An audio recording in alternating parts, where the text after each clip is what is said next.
As you can see, your new Cell Guru host or hostess is a little busy, so she's asked me to help out maybe for the last time. So let me just set up the show as she's asked me to do. Today, we are with the human phone, the Samsung Galaxy S3. Samsung says for the first time ever, this is a phone built for and around human beings. What's this big deal? Why are they calling it the humanization of the phone? Why is this phone such a huge one? With the fact that Samsung is doing a world tour, it's taking it to 8 different countries. For Samsung, this is huge. It's a very important launch. Does it really live up to hype? You saw it when we did a preview. Now see it in real, in depth on Cell Guru. On the 3rd of May 2012 in London, Samsung took the world by storm. The Galaxy S3 was announced. Keeping to the extreme levels of buzz being created around it, Samsung released the S3 as part of a world tour. New Delhi was also one of the destinations. Our first impression of the device in London was, wow, and we are sticking with that. The main downer for us were the looks, and that impression also carried forward. This still isn't the #1 phone in looks, but it is still a nice piece of polished plastic. A very narrow bezel accommodating a big 4.8-inch Super AMOLED LED screen with 720 by 1280 pixel resolution offers a great viewing experience. The processor on the S3 has been boosted, and now it is a powerful 1.4 GHz quad-core processor. As expected, it is up to date with the latest Android 4.0 ice cream sandwich layered with the latest TouchWiz UI. But more than the outside and the specs, it is the intelligence inside that makes this a whole different phone. Samsung calls it humanizing the phone, and so we decided to test each aspect of this to the limit.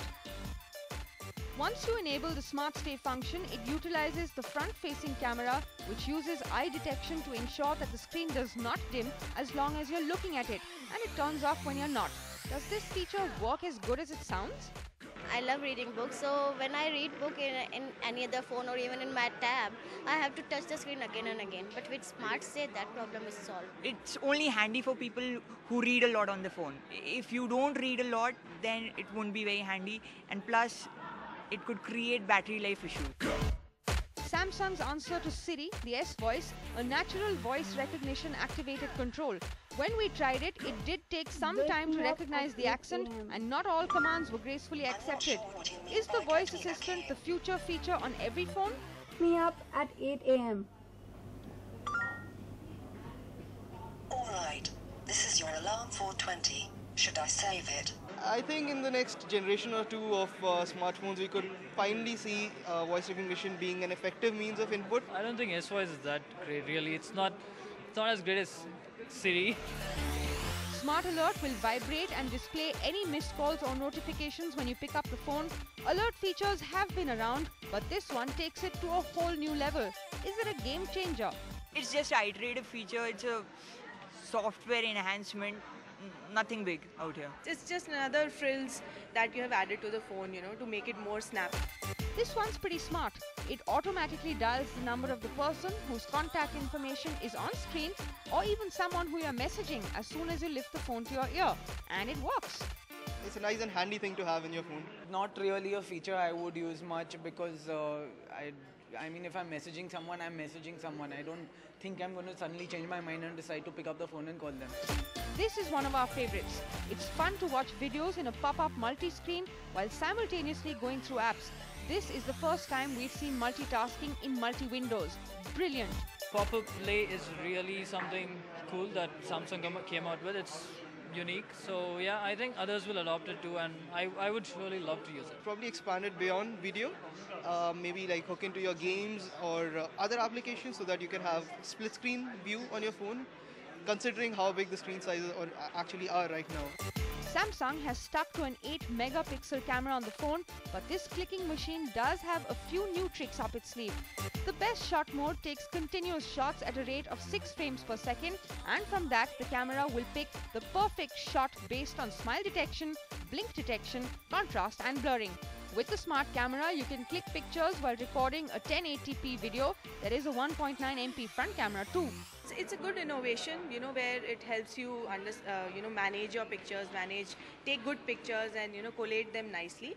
But I did notice that the best picture that the phone selected was kind of blurry. So maybe they should improve on that. We have already seen better implementations, such as on the Pure View. So Samsung is just adding to it. It even supports wireless charging, and if you want, you can get an S Pen 2 for the Note experience. Samsung's innovation did go a notch higher with this phone. This is a new direction where the user experience and convenience is being given precedence over hardware and specs. The S3 is a formidable device with serious hardware and some incredible inbuilt intelligence. The S3 unfortunately has been given a pretty high MRP of 43,000 rupees. You'll end up spending about 38,000 for it at open market prices. The S3 scores on design 8, display 9, features 10, performance 9, value 8. The differentiator, which are the humanization features, 9.5, and that gives it an overall rating of 9.2. Do you have the NDTV Profit app? All the markets, all the news and your own homemade, ready-made portfolio available there for you. We will right now answer what you should sell, what you should buy when markets are down. Download at ndtvprofit.com/apps. Get the best app from the channel you trust.